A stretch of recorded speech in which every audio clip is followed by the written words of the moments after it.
शिकंजी का स्वाद। एक प्रोफेसर क्लास ले रहे थे। क्लास के सभी छात्र बड़ी ही रुचि से उनके लेक्चर को सुन रहे थे। उनके पूछे गए सवालों के जवाब दे रहे थे। लेकिन उन छात्रों के बीच कक्षा में एक छात्र ऐसा भी था जो चुपचाप और गुमसुम बैठा हुआ था। प्रोफेसर ने पहले ही दिन उस छात्र को नोटिस कर लिया, लेकिन कुछ नहीं बोले। लेकिन जब पूरे दिन तक ऐसा ही चला, तो उन्होंने उस छात्र को क्लास के बाद अपने केबिन में बुलवाया और पूछा, तुम हर समय उदास रहते हो, क्लास में अकेले और चुपचाप बैठे रहते हो, लेक्चर पर भी ध्यान नहीं देते, क्या बात है? कुछ परेशानी है क्या?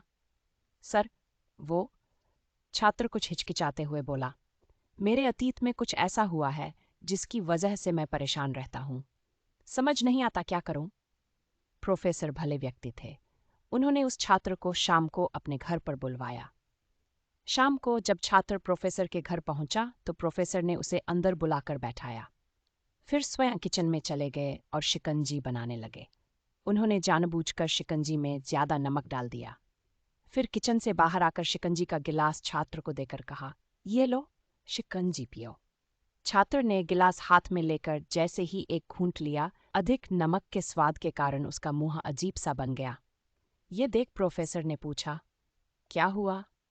शिकंजी पसंद नहीं आई? नहीं सर, ऐसी बात नहीं है, बस शिकंजी में नमक थोड़ा ज्यादा है। छात्र बोला, अरे अब तो ये बेकार हो गया, लाओ गिलास मुझे दो, मैं इसे फेंक देता हूँ। प्रोफेसर ने छात्र से गिलास लेने के लिए अपना हाथ बढ़ाया, लेकिन छात्र ने मना करते हुए कहा, नहीं सर, बस नमक ही तो ज्यादा है, थोड़ी चीनी और मिलाएंगे तो स्वाद ठीक हो जाएगा। ये बात सुन प्रोफेसर गंभीर हो गए और बोले, सही कहा तुमने, ये शिकंजी तुम्हारी जिंदगी है, इसमें घुला अधिक नमक तुम्हारे अतीत के बुरे अनुभव हैं। जैसे नमक को शिकंजी से बाहर नहीं निकाल सकते, वैसे ही उन बुरे अनुभवों को भी जीवन से अलग नहीं कर सकते। वे बुरे अनुभव भी जीवन का हिस्सा ही हैं।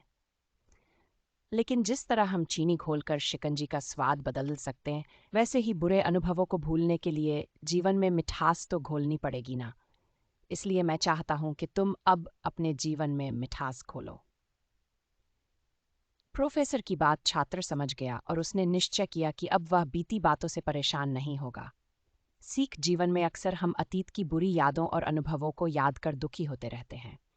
इस तरह हम अपने वर्तमान पर ध्यान नहीं दे पाते और कहीं न कहीं अपना भविष्य बिगाड़ लेते हैं। जो हो चुका उसे सुधारा नहीं जा सकता, लेकिन कम से कम उसे भुलाया तो जा सकता है, और उन्हें भुलाने के लिए नई मीठी यादें हमें आज बनानी होंगी। जीवन में मीठे और खुशनुमा लम्हों को लाइए, तभी तो जीवन में मिठास आएगी।